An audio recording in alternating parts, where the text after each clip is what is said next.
Nothing lasts forever, except for your grandmother's cast iron skillet. Those things will outlive planet Earth itself. And as residents of planet Earth, we are all accustomed to the fact that things come and go, except for cast iron skillets. But enough about those. With every breath we breathe, we take another step towards the end of something. Might be the end of your favorite TV show, your favorite restaurant, your favorite video game, or maybe even the end of a friendship.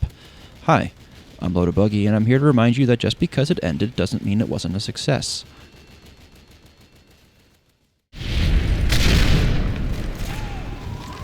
We've all seen that meme of the Xbox friends list showing that friend that you always played with but is now shown as last online 12 years ago.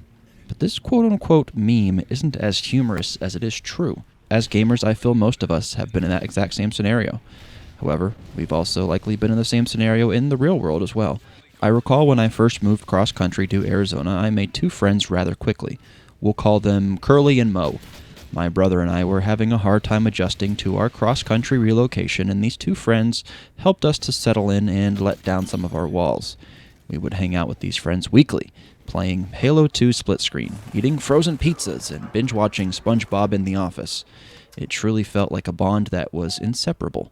This type of relationship went on for years, but at some point during that time, we all started to change. The things we bonded over as kids and young teens started to become less prevalent in our lives. Of course, gaming was a constant for pretty much all of us, but as we aged and matured, it was no longer our priority. We no longer spent hours chatting about that girl at church we were crushing on and how we were going to talk to them for the first time. We no longer prioritized our Saturday night hangouts, where we'd irresponsibly play Halo 2 into the wee hours, knowing we'd have to get up for church the very next morning. Soon enough, we'd all hit 16, 17, and 18. We all had jobs, responsibilities, and girlfriends.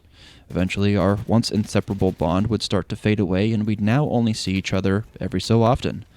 Then came the blade, the invisible pair of scissors that would cut the rope, that inseparable bond that tied us all together. Curly and Mo would both move away to another state. They would start their own families and make some new friends. What felt like a permanent fixture of our lives was now a distant memory of the past.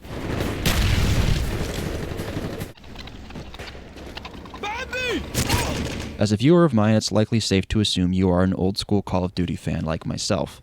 When we were growing up, we'd spend so much time playing these old Call of Duties with our friends or by ourselves.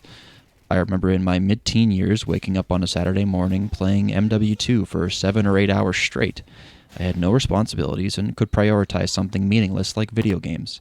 From MW2 to Advanced Warfare, I'd spent nearly all of my free time either playing these games or watching YouTube videos about these games. Every single year at Christmas time, I'd ask my parents to get me whatever the new Call of Duty game was.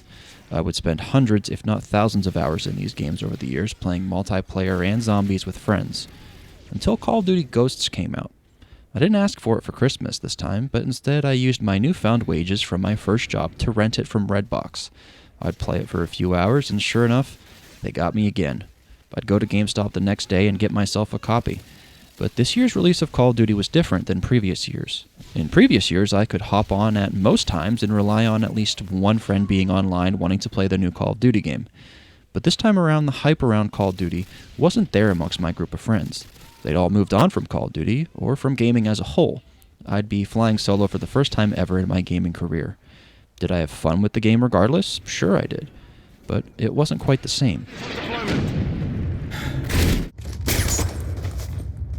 Call of Duty was always a social experience as well as a fun online game for me. By the time that the Xbox One released and Advanced Warfare was the fresh new Call of Duty, I was nearing my expiration date. I played Advanced Warfare by myself for about 5 months until I called it quits.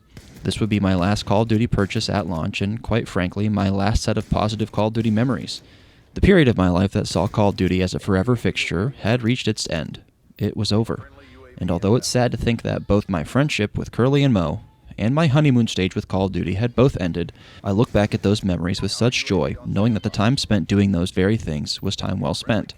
I invested some of my best years with those guys, and spent my greatest gaming years playing some of my favorite games of all time.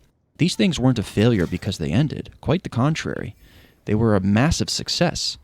Those two gentlemen helped shape me into the man that I am today. They were a part of some of the most important years of my life. We grew into the men that we are all now, together.